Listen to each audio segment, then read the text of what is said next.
Hello everybody and welcome. In this video I'm going to show you how to rename your headphones Philips on your Android device.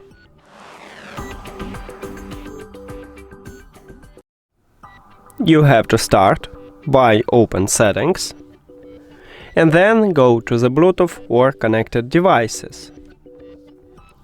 At the device list, click the information icon or settings icon near to your headphones. Now, I have stock Android, and on stock Android, near to the name, we have this pencil icon.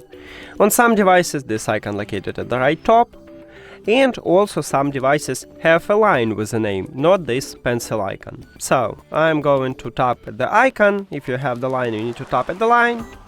Now you can write the best one for you. You can also remove some text, but I want to only add this one. Now the most important is to click rename to save this new name. On your phone it may be OK, done, check mark or something else. Tap at that button and now, as you can see, we change it. So that's it. Thank you for watching this video. If you found it helpful, please consider subscribing to channel and leave the like on the video. See you later!